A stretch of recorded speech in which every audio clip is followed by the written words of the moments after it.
اس کو تو آپ کے بارے میں پتہ ہی نہیں ہوتا. بالکل. تو اس لیے یہ میرے لیے خود بڑی عجیب و غریب بات تھی کہ لیکن ہوا ایسے. لوگوں نے کہا کہ تم پالیٹکس میں رہو گے اور کام کرو گے. میں پھر گیا. اس دفعہ کے الیکشن میں جو میرے اوپر سب سے بڑا شکوہ اور گلا لوگوں کا تھا وہ یہی تھا کہ تم واپس کیوں جاتے ہو. صحیح.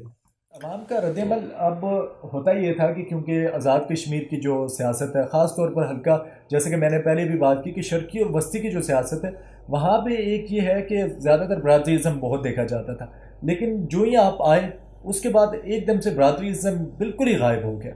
دیکھنے میں ایسے آیا کہ برادریزم بالکل ختم ہو گیا.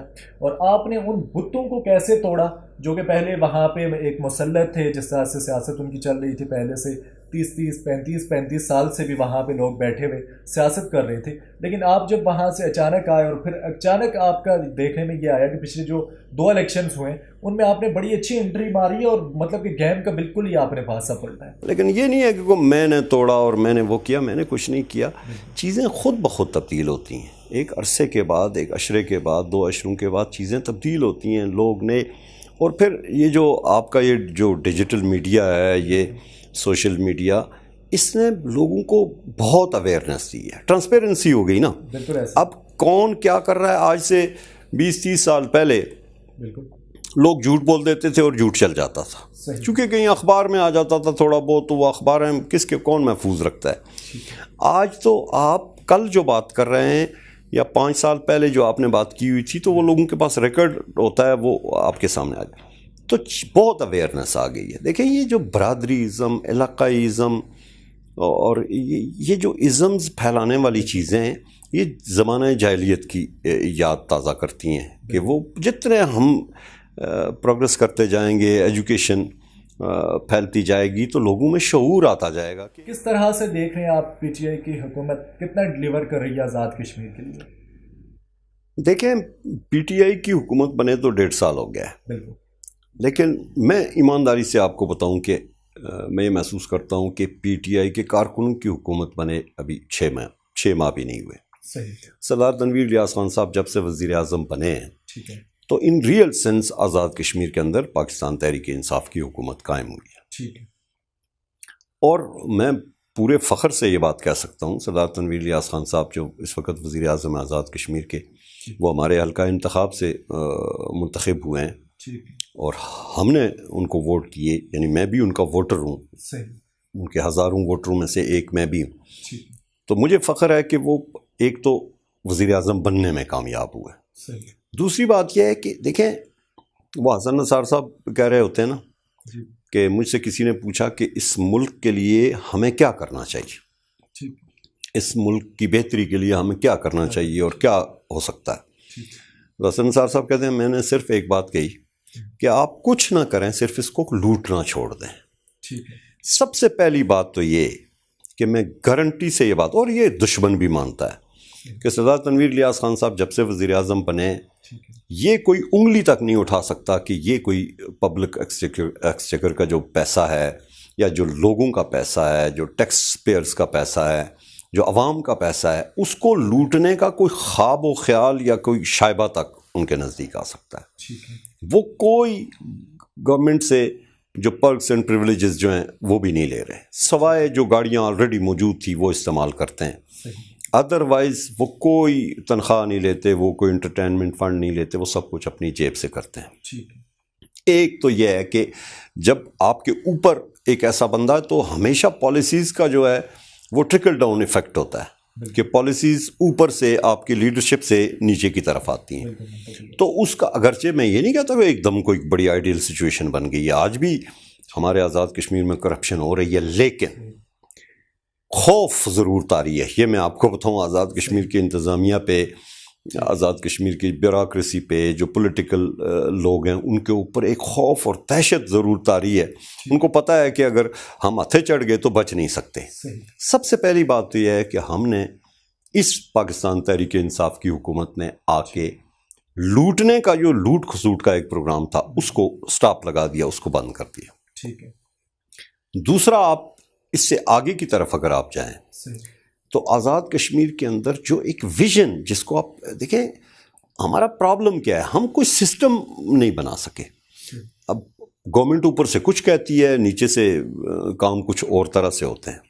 ایک تو سردار تنویر الیاس خان صاحب کی حکومت جو ہے وہ اس بات کو انشور کر رہی ہے, اس بات کو میک شور کر رہی ہے کہ جو گورنمنٹ کی پالیسیز ہوں وہ ایز اٹ از ان کے اوپر عمل درآمد ہو.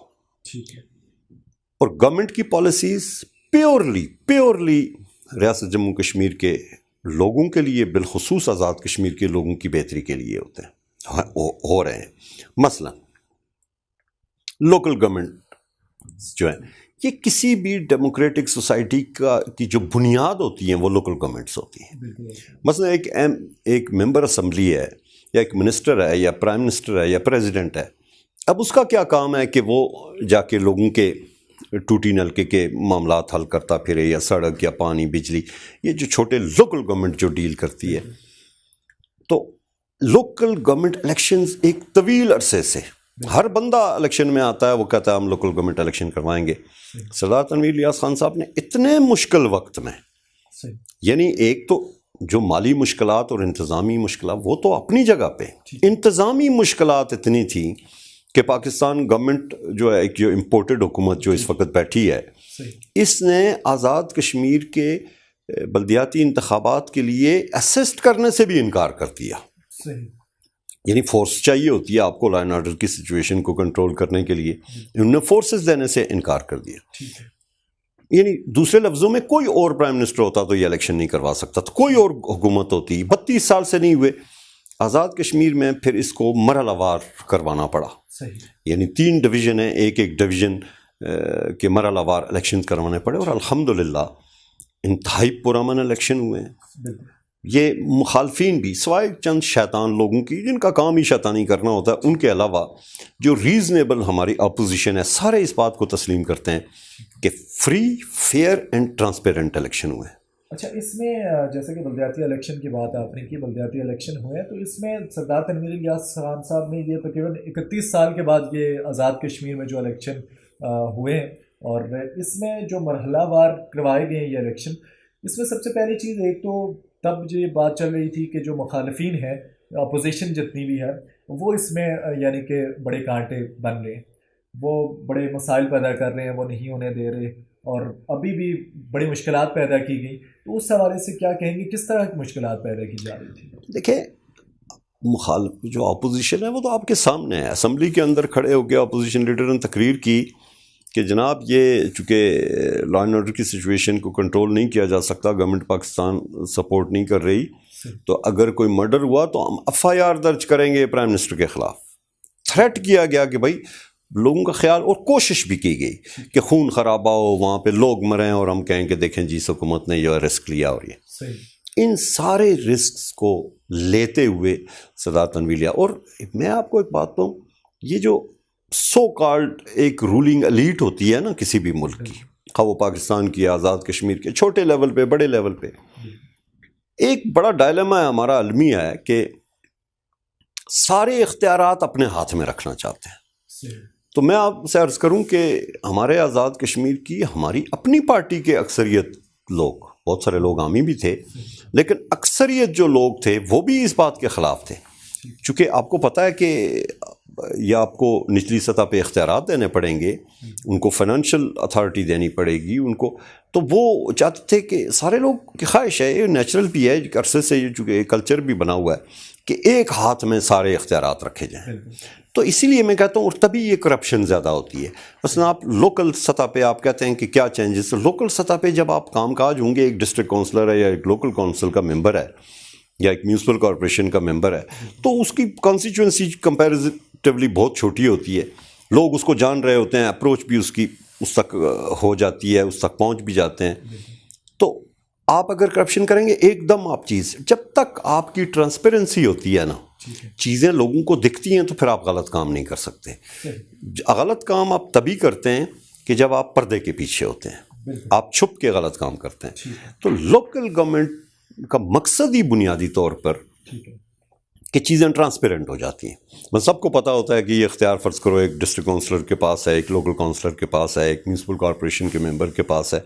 تو چھوٹی کانسٹیچوئنسی لوگ پرسنلی ایک دوسرے کو ماں باپ دادا کے تک جان رہے ہوتے ہیں, تو پھر اس کے اوپر انگلی اٹھ جاتی ہے, تو ایک ٹرانسپیرنسی ہو جاتی ہے, اور پھر ایزی ہوتا ہے لوگوں کی ڈیولپمنٹ کی. پہلی بات تو یہ کہ پرائرٹی سیٹ ہو جاتی ہیں کہ کسی علاقے میں کون سا کام زیادہ امپورٹنٹ ہے اس کو پہلے کرنا ہے. تو اس لیے لوکل گورنمنٹ بیسکلی آپ ترقی کر ہی نہیں سکتے جب تک آپ کا لوکل گورنمنٹ کا سسٹم آپ کا مضبوط نہ ہو. تو یہ ظاہر ہے وہ جو سو کالڈ جو ایلیٹ تھی, جو رولنگ ایلیٹ ہے, ان کو کسی طور پہ بھی یہ چیز برداشت نہیں ہے. ٹھیک ہے.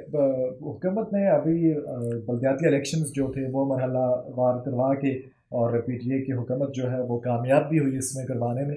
اس کے بعد آزاد کشمیر میں اب کیا لائے عمل ہے, کوئی کیا منصوبے آپ لے کے جانا چاہ رہے ہیں آزاد کشمیر کے لیے؟ بیسیکلی کس طرح کے آپ پروگرامات آگے دیکھ رہے ہیں؟ دیکھیں, آزاد کشمیر کے دو بنیادی مسئلے ہیں. ٹھیک ہے. ایک انتظامی, جو ہمارے آزاد کشمیر کے اندر جو انفراسٹرکچر ہے اس کی بڑی کمی ہے. کیونکہ آزاد کشمیر کا جو پوٹینشیل ہے, آپ کے اندر جو صلاحیت ہے وہ ٹورزم ہے. صحیح. کہ آپ ٹورزم کے ذریعے, اور اتنی بڑی انڈسٹری ہے اس وقت پوری دنیا میں ٹورزم کی انڈسٹری, کہ آپ اس کو اگر ایکسپلور کریں اور اس کو اگر وہاں انفراسٹرکچر کی پوزیشن کو بہتر بنائیں, تو اس سے آپ اپنے بجٹ سے بھی زیادہ پیسے آپ کما سکتے ہیں اور لوگوں کی خوشحالی ہو سکتی ہے. سب سے پہلے جو پرائرٹی ہے ہماری حکومت کی, سردار تنویر الیاس خان صاحب اور عمران خان صاحب, ہمارے پاکستان کے ہمارے جو قائد ہیں, ان کا بھی ویژن یہ ہے کہ پاکستان کے اندر جو ٹورزم کی انڈسٹری ہے, اور ٹورزم کی بہت ساری اقسام ہیں. ایک تو صحت افزا مقامات ہیں آزاد کشمیر میں, تو پورا آزاد کشمیر ہی ٹورزم کے لیے سوٹیبل ہے. دوسرا ریلیجس ٹورزم ہے, کہ ہماری شاردا کے اندر آپ کو پتہ ہے کہ سینکڑوں ہزاروں سال پرانی ایک یونیورسٹی وہاں پہ اس کے آثار موجود ہیں. تو ریلیجس ایجوکیشنل ٹورزم ہے, تو اس کے لیے انفراسٹرکچر کی ضرورت ہے. سب سے پہلے فوکس تو کہ ایک بہتر انفراسٹرکچر آزاد کشمیر کے اندر, اچھی روڈز بنائی جائیں, چونکہ اچھی جو جگہیں ہیں دیکھنے کی, نیلم ہے یا ہمارا باغ ہے, باغ میں بہت بڑی زبردست جگہیں ہیں. مثلا ایک سری ایک جگہ ہے ہمارے باغ کے اندر, ایسی جگہ شاید ہی پورے پاکستان میں آپ کو کہیں دیکھنے کو ملے. اس طرح گنگا چوٹی ہے, اس طرح بلیر پوٹھا ہے, اس طرح لسڈنا ہے, تو اس طرح پونچھ میں ہے, اس طرح کوٹلی میں ہے. تو بہت سارے ایسے سپاٹس ہیں کہ جو ایزی اپروچ نہیں ہے, وہاں روڈز اچھی نہیں ہیں, وہاں اکموڈیشن نہیں ہے وہاں. تو آپ اس کے لیے ایک انفراسٹرکچر پورا بنانا, یہ ٹارگٹ ہے. یہی طریقہ ہے کہ آپ لوگوں کے معیار زندگی کو بہتر کر سکتے ہیں لوگ. اور دوسرا سب سے بڑا جو مسئلہ ہے آزاد کشمیر میں, وہ بے روزگاری کا ہے. چونکہ جیسے آپ کو پتہ ہے, پوری دنیا کو پتہ ہے کہ ہمارے آزاد کشمیر کا جو ایجوکیشن ریشو ہے پورے پاکستان میں سب سے ٹاپ پہ ہے. ہمارے بچیاں, ہمارے بچے زیادہ پڑھتے ہیں کمپیریٹیولی پاکستان کے دیگر علاقوں سے یا اپنے ساؤتھ ایشیا کے دیگر علاقوں سے. تو ایک بہت بڑے نوجوانوں کی, بچیوں کی کھیپ, پڑھے لکھے لوگوں کی کھیپ ایک آ رہی ہے اوپر. اب ان کے لیے روزگار کا بندوبست کرنا, اس پہ ایک تو ٹورزم انڈسٹری کے اوپر فوکس کرنا, اور دوسرا آئی ٹی جو انفارمیشن ٹیکنالوجی کا جو انڈسٹری ہے اس کے اوپر فوکس کرنا. اسی لیے سردار تنویر الیاس خان صاحب نے کہا ہے کہ ہم وہاں پہ آئی ٹی پارک بنائیں گے, اور اس کے لیے وہ ان کی کوششیں جاری ہیں. تو ایسے ووکیشنل انسٹیٹیوٹ جو ہیں, ٹویوٹا کام کر رہا ہے, اس کو اسٹرینتھن کیا جائے تاکہ لوگوں کو اسکلفل کریں. دنیا بھر میں اگر کہیں باہر جاتے ہیں لوگ, ہمارے ہیومن ریسورس ہمارا ایک بہت بڑا اثاثہ ہے. یہ جو ہیومن ریسورس ہمارے پاس نوجوان ہیں, پڑھے لکھے لوگ ہیں, تو آپ پوری دنیا میں ان کو بھیج سکتے ہیں, وہ اپنے ملک کے لیے کام کر سکتے ہیں. تو ان دو چیزوں کے اوپر فوکس ہے انشاءاللہ تعالی, اور مجھے یقین ہے کہ ہم بہت حد تک اس میں ان دونوں شعبوں میں کام کریں گے. تو طاہر صاحب, جیسے کہ آپ کے وہاں پہ حلقہ وسطی باغ سے آپ بیسیکلی تعلق بھی رکھتے ہیں, اور وہاں کی سیاست میں ایک بڑا اہم رول ہے آپ کا. تو اب کیا آپ کا پلان ہے نیکسٹ جب الیکشنز ہوتے ہیں جنرل, تو اس میں خود آپ لڑنا چاہیں گے, یا پھر آپ پھر بھی یہی کریں گے کہ تحریک انصاف کے ساتھ ہی آپ آگے کنٹینیو؟ نہیں, بالکل پاکستان تحریک انصاف اور سردار تنویر الیاس خان. دیکھیں, گزارش ہے, الیکشن آپ کیوں لڑتے ہیں؟ الیکشن لڑنے کا کیا مقصد ہے؟ کوئی شوق تو نہیں ہے نا. میں نے پچھلے الیکشن میں بھی یہی کہا کہ الیکشن کوئی شوق کی چیز نہیں ہے کہ بس کسی کو شوق چڑھ گیا اس نے الیکشن لڑنا. دیکھیں سردار تنویر الیاس خان صاحب کے مقابلے میں اگر میں خود الیکشن لڑ کے جیت بھی جاتا ہوں تو میں 1% بھی وہ کام نہیں کر سکتا جو سردار تنویر الیاس خان کرنے کی کیپیسٹی رکھتے ہیں. تو مقصد اگر آپ کا علاقے کی ڈیولپمنٹ ہے, لوگوں کی ڈیولپمنٹ ہے, اپنے ملک کی ڈیولپمنٹ ہے, تو پھر اس سے بہتر چوائس ہمیں, میں سچی بات یہ ہے کہ سردار تنویر الیاس خان صاحب, میں سمجھتا ہوں یہ ایک بلیسنگ ہے اللہ کی طرف سے کہ وہ ہمیں ملے کہ اپنے علاقے کے لیے وہ کام کرتے ہیں اور کیپیبلٹی, ورنہ ان کو ضرورت نہیں ہے. آزاد کشمیر ایک چھوٹا سا علاقہ, وہ پاکستان میں بہت آرام سے ایک بڑی سہل زندگی تو ویسے بھی وہ گزار رہے تھے, لیکن پالیٹکس میں بڑی سہل زندگی گزار کے اپنا کوئی پورٹ فولیو انجوائے کر سکتے تھے.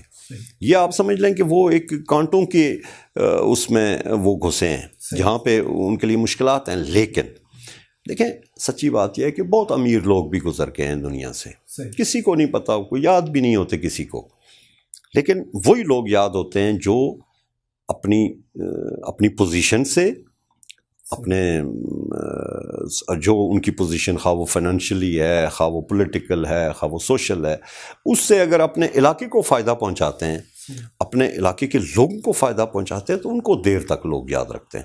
تو میں سمجھتا ہوں کہ یہ ایک بلیسنگ ہے باقی کے لوگوں کے لیے کہ سردار تنویر الیاس خان صاحب ہمارے حلقے میں موجود ہیں. تو میرا خیال ہے کہ یہ ان کی ضرورت کم, ہماری ضرورت زیادہ ہے کہ وہ وہاں پہ وہ موجود رہیں اور وہ لڑیں, اور کوشش کریں گے. پہلے بھی وہ خیر زیادہ نہیں گے, لیکن اب انشاءاللہ جس طریقے سے وہ کام کر رہے ہیں اور اس کے اوپر اگر ہم عمل درآمد کروانے میں کامیاب ہو گئے تو نیکسٹ ٹائم میرا خیال ہے ان کو جانے کی ضرورت بھی نہیں پڑے گی. بہت شکریہ طاہر صاحب, آپ نے بہت شکریہ. ناظرین ہمارے ساتھ آج موجود تھے سردار طاہر اقبال صاحب, اور ان کی زندگی کے اوپر ایک یہ انٹرویو تھا کہ کس طرح سے انہیں سیاست میں سٹارٹ لیا اور کہاں سے وہ پھر جو بھی پاکستان آزاد کشمیر کی بیسیکلی جو سیاست ہے باغ آزاد کشمیر میں, اس میں کس طرح سے اپنا رول ادا کر رہے ہیں اور نیکسٹ کس طرح سے وہ اس سیاست میں آگے لے کے چلنا چاہ رہے ہیں. اور تنویر الیاس خان صاحب کے حوالے سے جس طرح سے انہوں نے کہا کہ آزاد کشمیر کے لیے ایک بڑے بلیسنگ ہے اور ہماری خوش قسمتی ہے کہ وہ ہمارے وزیر اعظم ہیں. اور بہت شکریہ آپ نے ہمیں ٹائم دیا تھا طاہر اقبال صاحب. نیکسٹ پروگرام تک اپنے میزبان احسن اسلم کو دیجیے گا اجازت. اللہ نگہبان. Thank you.